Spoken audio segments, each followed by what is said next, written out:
Bonjour tout le monde, j'espère que vous allez bien. Aujourd'hui, je vais vous faire un petit bilan lecture vu que je n'ai lu que 3 livres. Je suis en train de lire le quatrième. Voilà, et ce quatrième livre est très très long à lire, donc du coup, c'est pour ça que j'ai voulu vous faire cette vidéo, vu que ma vidéo précédente, ça fait déjà 2 semaines qu'elle est sur YouTube, et je voulais donc vous faire la prochaine assez rapidement quand même, pour pas que ça fasse trop long pour vous. Donc, je vous quittais la dernière fois avec Le lecteur de cadavres d'Antonio Garrido, dans les éditions Le Livre de Poche. Voilà. Donc, dans cette histoire, on va être avec un jeune homme, Sisang, qui vit en Chine au XIIIe siècle. Et Sisang va aller de catastrophe en catastrophe, vu qu'il va d'abord perdre ses parents dans l'incendie de leur maison. Voilà. Il ne restera plus que lui et sa petite sœur et son frère. Malheureusement pour lui, les catastrophes vont s'accumuler vu que son frère va être condamné pour l'assassinat d'une personne du village et il va être condamné à mort. Donc Sisang, n'ayant plus de maison et plus de toit où vivre, va décider de partir dans la capitale de l'Empire, à Linan. Et c'est à partir de ce moment-là que sa vie va vraiment commencer. Vu qu'il va faire la rencontre d'un homme qui va lui permettre d'avoir un métier pas très reluisant, mais qui va lui permettre de se rendre compte de ses talents. Voilà. Il va devenir fossoyeur. Voilà. Et c'est grâce à ce métier-là qu'il va pouvoir rentrer dans une académie pour pouvoir comment dire, avoir un peu plus de connaissances, d'expérience. Et c'est par rapport à ces exploits-là que le bouche à oreille va se faire et que l'empereur va entendre parler de lui. Il va le convoquer car il y a au palais une série d'assassinats qui vont se perpétrer et l'empereur voudrait savoir donc qui tue ces personnes et comment ces personnes sont mortes. Et donc Sisang va arriver au palais et tout de suite il va faire voir ses talents à l'empereur. Mais ce qu'il sait, c'est qu'il faut qu'il se dépêche de trouver le coupable, car s'il ne trouve pas qui a tué ces personnes, il risque d'être condamné à mort. Voilà. Et donc on va suivre ce personnage qui au fur et à mesure va avoir de plus en plus d'expérience et il va être intrigué donc par ses morts et on va aussi l'accuser d'avoir tué un homme alors que ce n'est pas lui. Et à la fin du roman, donc, on va savoir qui a tué ces personnes et pourquoi. Et j'ai vraiment été très étonnée de savoir qui était ce coupable. Car vu que j'étais à, comment dire, pas à fond, mais j'étais vraiment oui, à fond dans l'histoire. Je suivais Sisong et à chaque fois qu'il disait ah bah c'est peut-être cette personne-là ou c'est peut-être celle-là, je me disais ah bah oui c'est peut-être ça au final, voilà. Et je n'aurais jamais su qui c'était à la fin. J'ai vraiment été très très étonnée de savoir qui avait fait qui avait perpétré ces assassinats. Donc j'ai vraiment aimé ce bouquin et j'espère que vous l'aimerez aussi. Ce livre fait un peu plus de 700 pages. Voilà. J'ai beaucoup aimé ce livre parce que on y, comment dire, on y voit donc cette Chine du XIIIe siècle avec ses us et coutumes. Voilà. Ce que j'ai bien aimé aussi, c'est que l'auteur nous mettait des petits astérix sur des mots et à la fin du livre, il y avait un glossaire et à chaque mot où je ne savais pas ce que c'était, hein, que je ne comprenais pas ce mot, à chaque fois à la fin, j'allais le voir ce mot et à chaque fois à la fin, il y avait donc la définition de ce mot. Et c'est ce que j'ai bien aimé aussi dans ce livre. Donc voilà, et ce qu'il faut savoir aussi, c'est que Sisang est un personnage qui a véritablement existé, hein. Voilà, dans cette Chine du XIIIe siècle, voilà, il a vraiment été le premier médecin légiste de son temps en Chine. Il a écrit des livres, beaucoup en 4 ou 5 volumes, je crois, pour la médecine légale, hein, donc de ses méthodes à lui, donc comment on pouvait voir qu'un cadavre était mort d'une telle façon ou d'une telle façon, les causes de la mort. Et moi, c'est ce que j'ai beaucoup aimé dans ce livre, c'est que l'auteur a pris un personnage réel et qu'il a romancé cette histoire, hein, parce qu'il fallait faire évoluer son personnage. Et voilà, et moi j'ai vraiment beaucoup aimé cette lecture, donc je vous la conseille très fortement. Donc Le lecteur de cadavres d'Antonio Garrido chez les éditions Le Livre de Poche. Voilà. En deuxième lecture, donc j'ai pris une lecture un petit peu plus douce, quoique elle est un petit peu triste. Donc j'ai lu Un manoir en Cornouailles, Dave Chase, chez les éditions 10-18. Donc là, on va être dans un passé présent. Donc on va être d'abord dans ce présent avec Lorna et John qui cherchent pour leur réception de mariage un endroit pour faire la fête, et Lorna a une idée de l'endroit où elle voudrait faire cette fête. Donc c'est dans ce manoir là, en Cornouailles, qu'elle voudrait faire cette fête, et ils essayent de le chercher. Donc au final ils arrivent à le trouver par un concours de circonstances. Et Lorna, arrivée dans ce manoir, elle y rentre et elle sent comme... elle a une drôle de sensation. Elle a l'impression d'avoir déjà vécu dans ce manoir, de le connaître par cœur. Et elle se pose la question, mais pourquoi est-ce qu'elle a cette drôle de sensation-là? Donc, avec la propriétaire, qui est assez froide, hein, une femme très froide, elle décide de passer quelques jours sans son fiancé, qui lui travaille à Londres. Elle décide d'y dormir quelques nuits pour essayer de comprendre pourquoi est-ce qu'elle a cette drôle de sensation. Et durant son séjour, elle va, comment dire, donc voyager dans ce manoir, et elle va se rendre compte donc par des photos de la famille qui vivait là avant, euh, qu'elle a vraiment un lien avec cette famille. Donc là, c'est dans le présent. Donc là, maintenant, on va être dans le passé. On va être dans la fin de 1960, donc en 1968, avec la famille Alton et ses 4 enfants.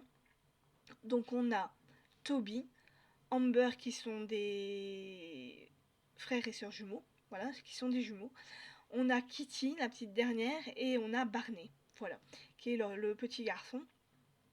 Donc on a ces 4 enfants qui vivent heureux, qui viennent tous les étés dans ce manoir en Cornouailles, parce que les parents adorent cet endroit et les enfants aussi l'adorent.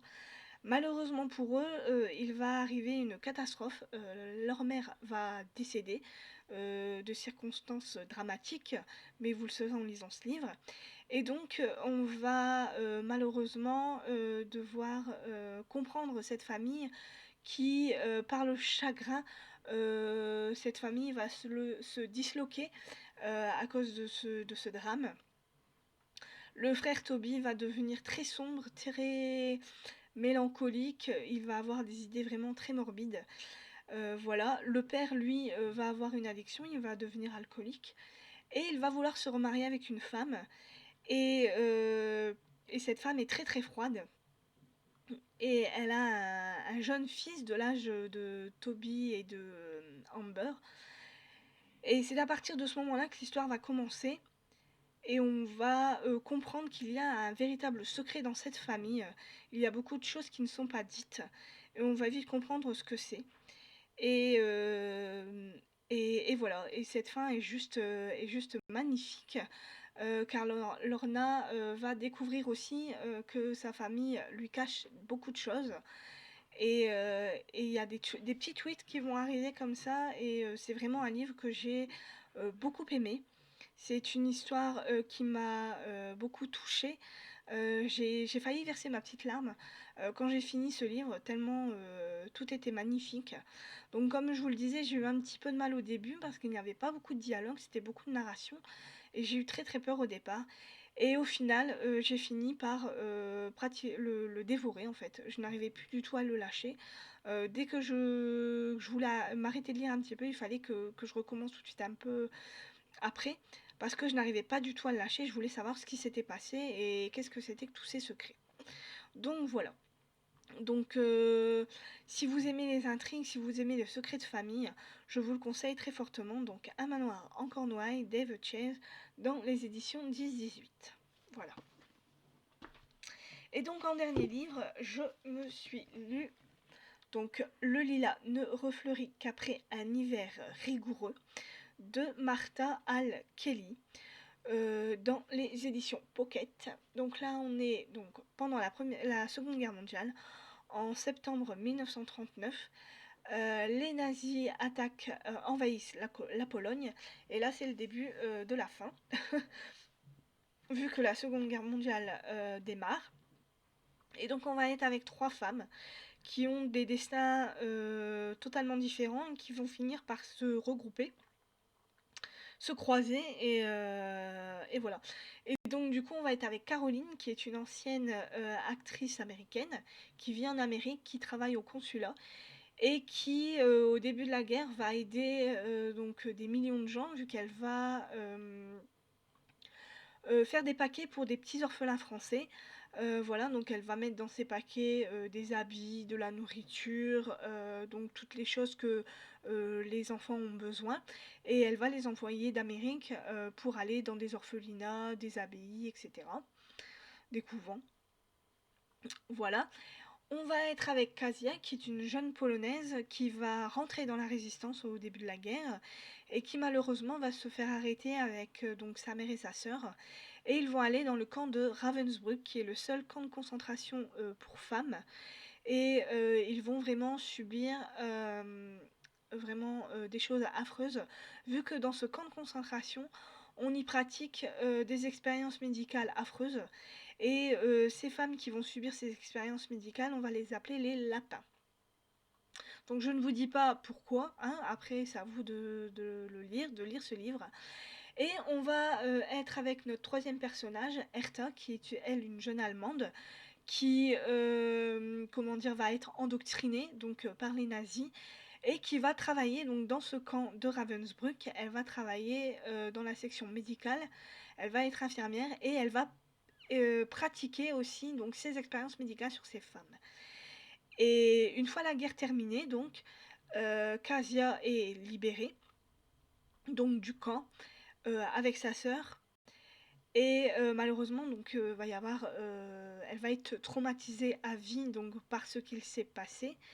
Et grâce à Caroline, en fait, elle va rencontrer Caroline un jour. Caroline va venir jusqu'en Pologne pour rencontrer donc ces femmes qu'on appelle les lapins, et pour leur proposer de les opérer en Amérique pour qu'elles puissent guérir de ces blessures. Et Caroline va se rendre compte que Kasia a vraiment été plus traumatisée que sa sœur.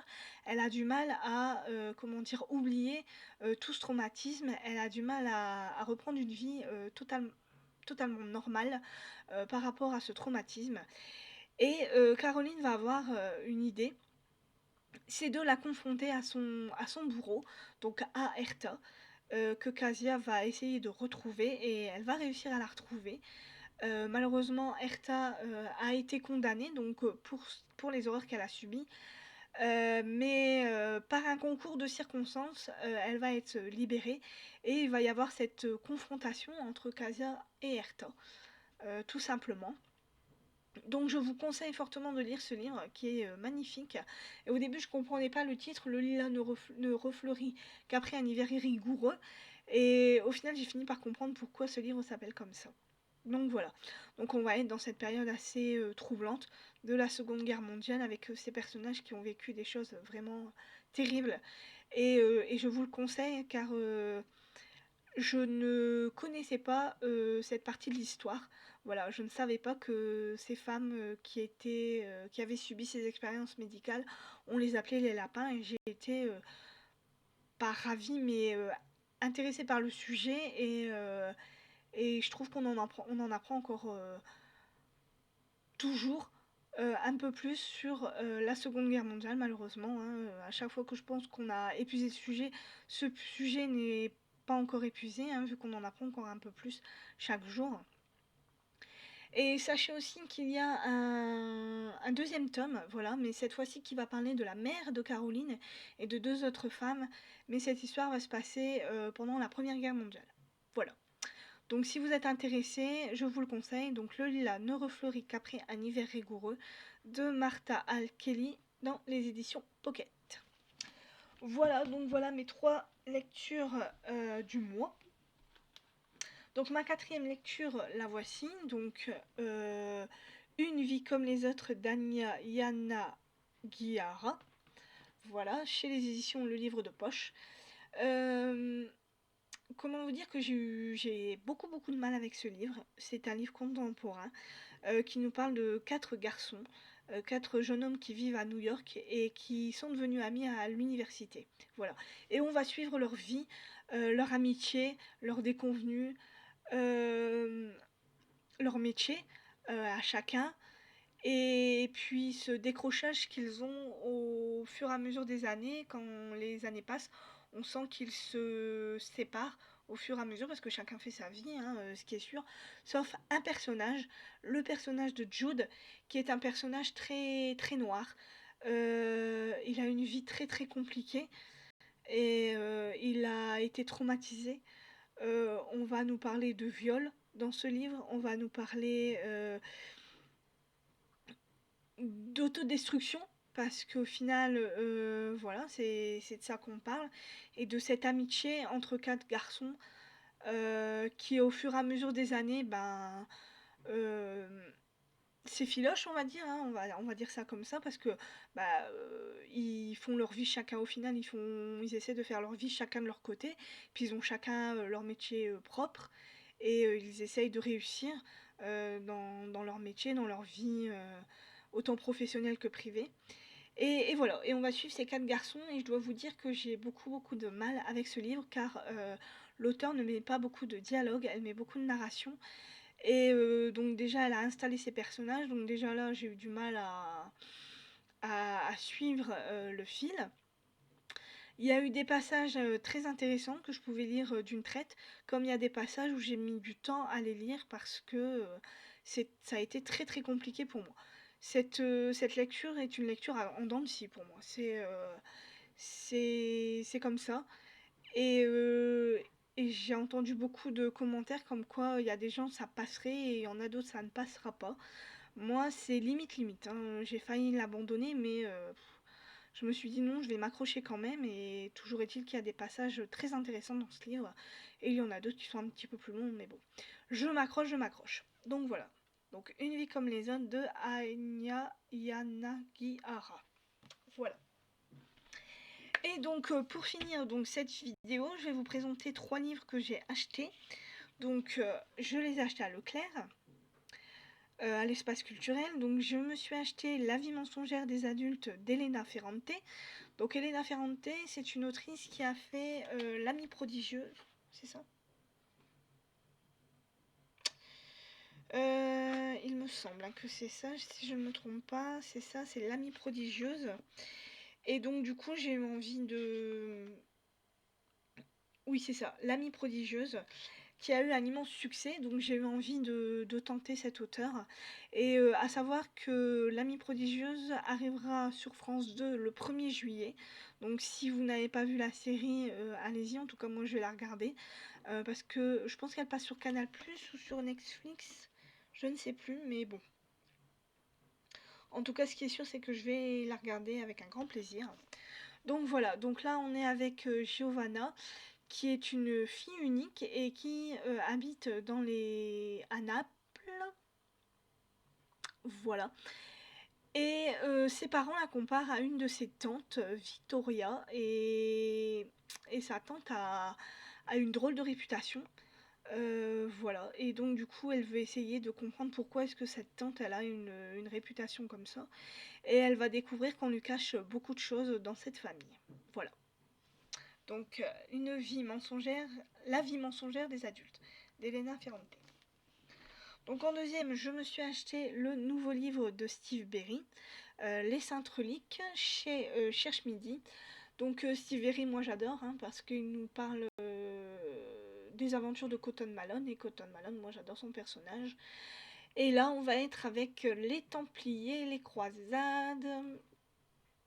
On va être avec les reliques du Christ, donc la croix, la couronne d'épines, la colonne de flagellation, l'éponge, la lance, les clous et le précieux sang. Voilà.